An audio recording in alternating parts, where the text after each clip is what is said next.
एक बाता स्वामी देव भेद विख्याता। स्वामी जरा ये भी बताइए।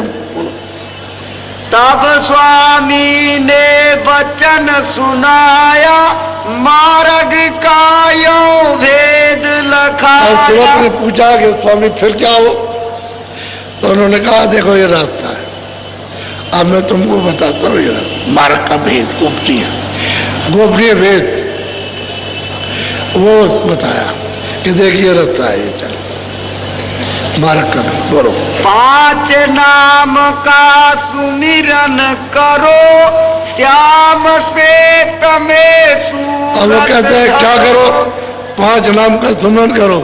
तो 3 लोग की जो बूंद है पहले उसी का सुमरन कराते हैं, सबसे पहले वही उसी का ध्यान करवाते हैं, उसी का नाम उसी का सुमरन कराते हैं कि ये नाम लो, ये रूप को याद करो। और जब तुम्हारे अंदर आवाज वो नाम प्रकट हो जाए, सुनाई देने लगे, तो पकड़ो और उसके पास मोटो, तो उसका साक्षात्कार होगा। किसके बूंद का? जो 3 लोग की बूंद है, जो उसका पसारा है, उसका दर्शन होगा। और वहां से आवाज ऊपर से आ रही है, तो फिर उसको पकड़ो, उसको सुनो, वो ब्रह्म है।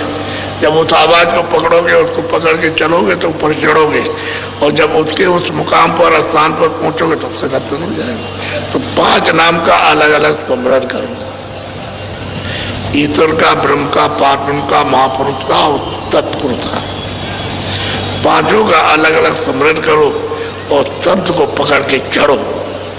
ये उसको बता रहे, ये सबके लिए सुलभ है और सब कर सकते हैं, इसलिए सब ये रास्ता जाने का, घर जाने का। और इसका 5 नाम का सुमरन नहीं करोगे तो नहीं जा सकते।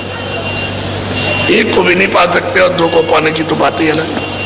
एक को नहीं, 5 नाम का सुमरन भेद जान करके उस महापुरुष से रास्ता लेकर के, गुरु से पूरा है, उससे और फिर काम में लग जाओ।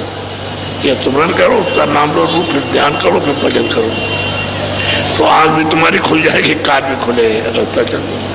तो पहले इसी का, ईश्वर का ही पूजन करा दे, उसी का ध्यान करा दे। वो दरवाजे पर तो वही है। अब गोस्वामी महाराज मुदेव नैन त्रिसित भयो पुन चितवत कौशलपुर गए, वो अयोध्या, वो मतलब यावत निवासी, वो बैठे राम, उनका दर्शन हुआ, सामने बैठे।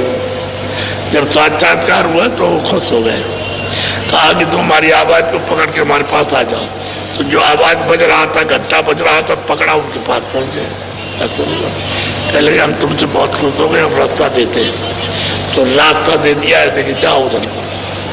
तो वो कहते हैं उधर माज, उधर यदि उस पार, यदि उधर जाकर के एक मैदान मध्य में खड़ा हो गया, जाकर वहां से उनकी जगह है, वहां से देख रहा हूँ, तब देखते। अब वही बात, पहले का ध्यान, तब दूसरे का, तब तीसरे का, तब चौथे का, तब जाके घर का ध्यान, अपने देश का, जहां से हमारे थे, उसका ध्यान। तो कहते हैं ये करो, इसमें कोई भी होगा तो निकल जाएगा। कोई किसी मत का भी हो, उससे कोई मतलब नहीं। कोई क्रिया करता हो क्योंकि इसको करे, ये भी तो क्रिया है, ये आत्म क्रिया है, सुरतों की है, ये सुरतों का कर्म है और ये शारीरिक कर्म है। तो बुद्धि कर्म में तो फंसे रहते हो और वो आत्म कर्म नहीं करते हो। सबके लिए कह रहे, इस तरह से छुटकारा हो जाएगा सबका, और तरह से छूट सकता है, क्योंकि काल के देश में कर्म अच्छा बुरा वो तुमको पाना है, और वो छोड़ेगा नहीं बगैर इसके लिए, तो आपको फिर बंद करेगा कैद खाने में। अब यहाँ जाओ और अभी पकड़े जाओ तो मतलब चोरी में तो सजा हो जाती है, तो जेल में जाओ, तुम जेल में पहुँचा जाओ, फिर वहाँ तुमसे काम लेके मारे कूटेंगे, बहुत मारते हैं। जब काम नहीं करोगे जेल में तो बड़ी पिटाई करते हैं तुम्हारी, लेकिन तुम किसी से कुछ कह सकते हो? कुछ नहीं कह सकते, सजा होगा वो मार मार के। अब मत करना, इस बुरे काम को मत करना, तो वो सजा नहीं देगा, वो तब की सजा देगा। यहाँ तो सजा ये मिलती है, उधर में वो सजा देगा। तो क्यों करते हो आप ये काम? करो, बोलो।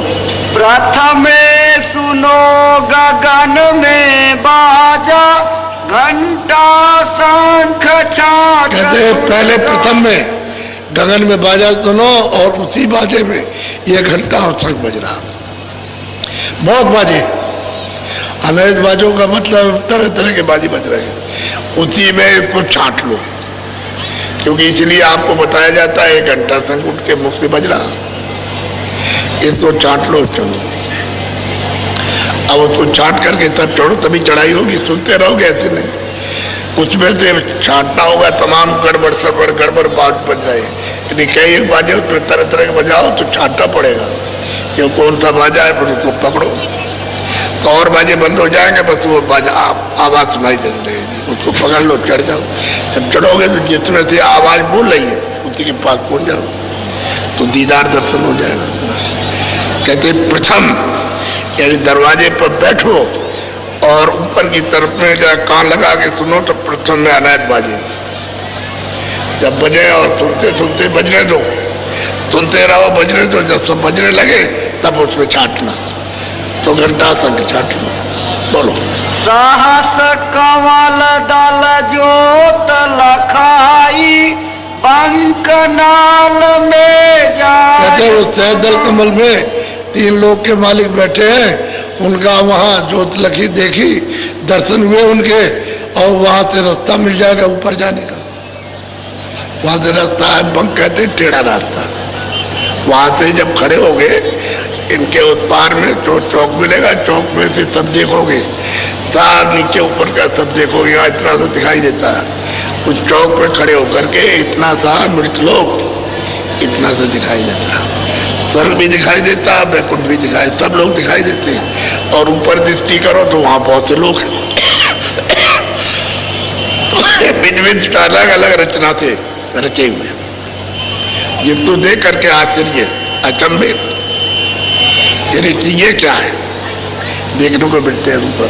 वहाँ से रास्ता है, वो रास्ता टेढ़ा मेढ़ा तो जरूर है, लेकिन बहुत अद्भुत रचना है। बोलो। बंक पार त्रिकुटी में गई ओंकार और धुन भाई वहाँ ऊपर गई तो त्रिकुटी मुकाम पर ब्रह्म विराजमान है, वहाँ उनके दर्शन हुए और वहाँ से ऊपर की खबर आ रही है, आवाज आ रही, वहाँ सुनाई देती है। तो ये पुल है, पुल उतर चढ़ हो गई पारा। इसी पुल को पार हो जाए तो उधर से रंकार की धुन आ रही। ये रामायण में लिखा हुआ है तुम्हारी, इसमें रंकार लिखा है, तुम नहीं जानते हो, तुमको मालूम नहीं। 7 कांड रामायण ही में लिखा हुआ है, लेकिन तुमको नहीं, ये सब लिखा है उसमें। कोई मैं अपनी तरफ से गढ़ के नहीं कह रहा हूँ, ये सब प्रमाणित है।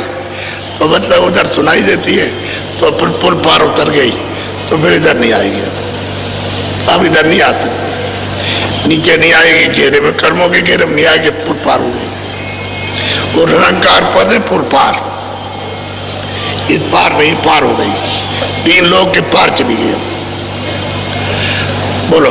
रंकार धुन सुनी पुकार आगे पहुंची सुन मझा। अब कहते हैं कि आगे रंकार मतलब आगे सुन मझा, वह स्थान है पार ब्रह्म का, वहाँ पहुंची जा करके तो वहाँ सुना, वहाँ बुला रहा, टेर रहा बस।